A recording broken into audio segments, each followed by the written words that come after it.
pelapor sendiri mengedarkan pemberitahuan bohong. Apa pemberitahuan bohongnya? Kemana-mana mengaku yang melaporkan adalah Pradi Bersatu. Tetapi saat kami diundang klarifikasi, tidak ada satupun laporan dari para pelapor itu yang namanya disebut sebagai atas nama Pradi Bersatu. Ada yang laporan yang diminta untuk klarifikasi itu antaranya yang pertama Andi Kurniawan, yang kedua Samuel Sweken, Kapriani, Lesumanan, dan Kahan Rahayan. Ada satu Samuel Sweken ya. Jadi tidak ada satupun atas nama Pradi Bersatu. Di dalam sebuah diskusi media ketika kami soal itu ya kebingungan begitu. Dan saya terus terang tersinggung karena saya anggota Perhimpunan Advokat Indonesia atau Pradi, dan saya sebenarnya tidak terima ada organisasi dimanfaatkan untuk kegiatan yang bisa kita kategorikan ikut-ikutan mengkriminalisasi begitu. Nah, yang kedua tentu kami harus memberikan sikap terhadap apa yang sudah diumumkan. Sikap kami yang pertama tentu saja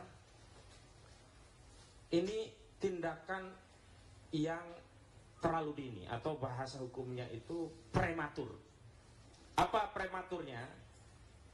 Pertama, kasus pencemaran ijazah palsu ini tidak bisa dilepaskan dengan kasus dugaan pemalsuan dokumen yang sudah dilaporkan di Barreskrim Mabes Polri. Walau hanya Dumas, kasus di Barreskrim itu sampai hari ini belum tuntas. Terakhir, ketika 22 Mei, Johandani Rahajopuro selaku Direktur Tindak Pidana Umum Barreskrim Mabes Polri menyatakan menghentikan penyelidikan dugaan pidana pemalsuan ijazah saudara Joko Widodo. Telah dilakukan proses koreksi melalui apa yang disebut dengan gelar perkara khusus di tanggal 9 Juli 2025. Dan gelar itu belum ada hasil yang disampaikan kepada kita, pada publik. Harusnya setidaknya menunggu proses gelar ini diumumkan kepada publik. Misalnya, kalau gelar itu ternyata menguatkan penghentian penyelidikan, oh berarti dianggap sama dengan hasil yang diumumkan Johandani Rahajopuro. Sebaliknya, jika ternyata gelar menyatakan bahwa penyelidikan ini ada cacat proses, prosedur, dan substansi, dan pihak Biro Wasidik selaku pengawas penyidik memerintahkan kepada penyidik untuk membuka kembali dan melakukan penyelidikan terhadap dugaan tindak pidana pemalsuan dokumen 263 KUHP yang diduga dilakukan oleh saudara Joko Widodo, maka kasus ini dibuka kembali. Jadi tidak relevan pencemarannya, karena apa? Kasusnya jalan gitu. Nah, dari situ kami kemudian muncul praduga, jangan-jangan semua akan dikondisikan.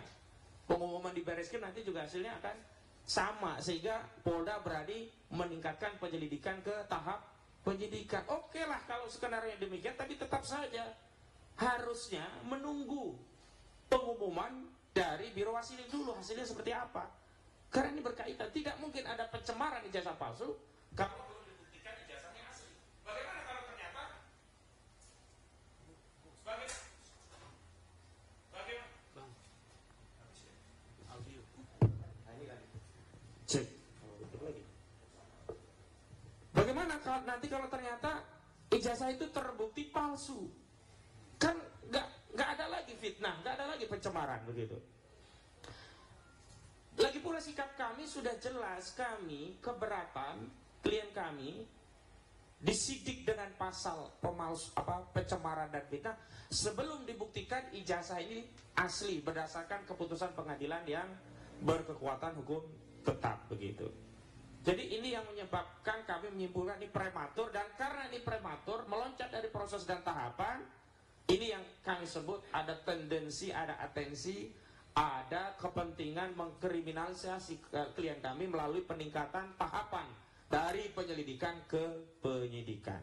Memang benar laporan saudara Joko Widodo walaupun delik aduan tidak pernah menyebutkan siapa terlapornya, dan dalam undangan klarifikasi klien